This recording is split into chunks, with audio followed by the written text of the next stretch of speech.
دی world library کے معزز ساتھیوں، السلام علیکم۔ میرا نام ہے ابتہاج احسن۔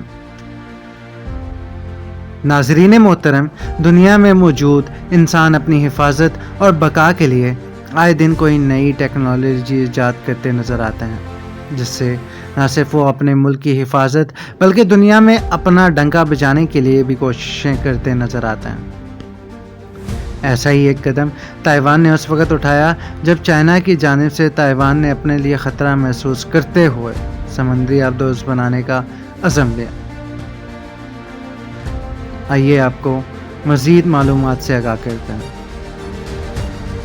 ناظرین گرامی، تائیوان نے اپنی پانیوں کے ارد گرد چین کی بڑھتی ہوئی جارحیت کا مقابلہ کرنے کے لیے ایک قدم آگے بڑھاتے ہوئے جمعرات کو اپنی پہلی ملکی ساختہ آبدوز کی نقب کشائی کی، جسے ایک افسانوی مچھلی کا نام دیا گیا۔ تائیوان کی وزیر دفاع نے $154 ارب کی ڈیزل سے چلنے والی آبدوز کا پہلا سمندری تجربہ اپنے جہاز ساز CSBC کارپوریشن کے کانگ شنگ ڈاک یارڈ میں کیا۔ 2025 موجودہ بیڑے میں شامل ہونے سے پہلے اسے کئی آزمائشی تجربات سے گزرنا پڑے گا۔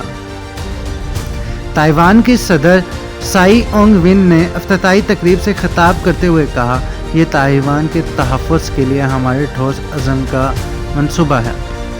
صدر نے 2016 میں چینی حملے کے بڑھتے ہوئے خطرے کے پیش نظر جزیرہ کے پرانے بیڑے کو منصوبہ بنانے کے لیے 8 نئی آبدوزیں شامل کرنے کا منصوبہ شروع کیا تھا۔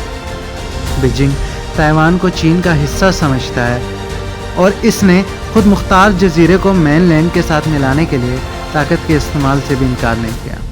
تاہم مبصرین کا خیال ہے کہ مشرقی ایشیا کے پانیوں پر مغربی توجہ کے باعث چین اس جزیرے پر فوری حملہ نہیں کرے گا۔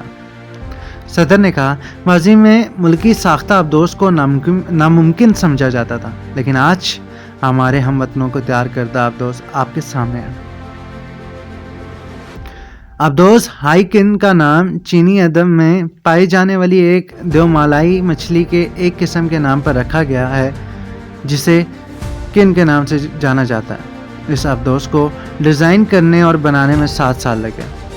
جمعرات کو نمائش کے دوران جزیرے کا سرخ پرچم، جس میں نیلے آسمان پر سفید سورج دکھائی دے رہا تھا، آبدوز کے گرد لپٹا ہوا تھا۔ یہ آبدوز لاک ہرڈ مارٹن کارپوریشن کا جنگی سسٹم استعمال کرے گی اور امریکی ساختہ مارک 48 ہیوی ویٹ ٹارپیڈو لے کر جا سکے گی۔ یہ اگلے ماہ سمندری تجربات میں استعمال ہوگی اور 2024 کے آخر تک بحریہ کے حوالے کر دی جائے گی۔ اس آبدوز کی تیاری دوسرے ممالک کی خفیہ مدد سے ممکن ہوئی، کیونکہ تائیوان کے صرف 13 ممالک کے ساتھ سرکاری سفارتی تعلقات ہیں اور امریکہ کے ساتھ مضبوط تعلقات ہیں۔ ادارے رویٹرز کے مطابق آبدوز کی ٹیکنالوجی امریکہ اور برطانیہ سمیت دیگر ممالک سے حاصل کی گئی تھی، جو سفارتی لحاظ سے الگ تھلگ جزیرے کے لیے ایک اہم پیش رفت ہے۔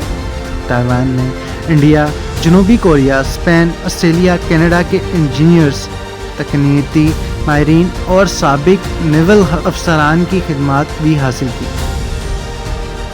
بیجنگ دیگر ممالک کے ساتھ تائیوان کے سفارتی اور دو طرفہ تعلقات پر ناپسندیدگی کا اظہار کرتا ہے اور اکثر اس کا جواب جزیرے کے گرد فوجی مشقوں سے دیتا ہے۔ تائیوان کو CSBC کارپوریشن، جس نے اس آبدوز کی تیاری کی قیادت کی ہے، کے سربراہ چنگ وین لون نے کہا، یہ عمل اذیت ناک تھا۔ انہوں نے تقریب سے خطاب کرتے ہوئے کہا، اگرچہ ہم نے گزشتہ کئی برس سے خاموشی کے ساتھ کام کیا ہے، لیکن اس کا مطلب یہ نہیں کہ کام آسانی سے ہو گیا۔ تائپے نے کہا، وہ پر امید ہے کہ وہ 2027 تک کم از کم 2 ایسی مقامی طور پر تیار کردہ آبدوزیں تعینات کرے گا، انہیں میزائلوں کے ساتھ لیس کرے گا۔ جزیرے کی بحریہ کے پاس اس وقت صرف 4 آبدوزیں ہیں، جن میں دوسری عالمی جنگ کے زمانے کے 2 امریکی آبدوزیں ہیں جو تربیت کے لیے استعمال ہوتی ہیں۔ تائیوان نے 1980 کی دہائی میں نیدرلینڈ سے 2 آبدوزیں لی تھیں۔ اطلاعات کے مطابق چین کے بحری بیڑے میں 60 سے زائد کشتیاں شامل ہیں، جن میں جوہری توانائی سے چلنے والی آبدوزیں بھی ہیں۔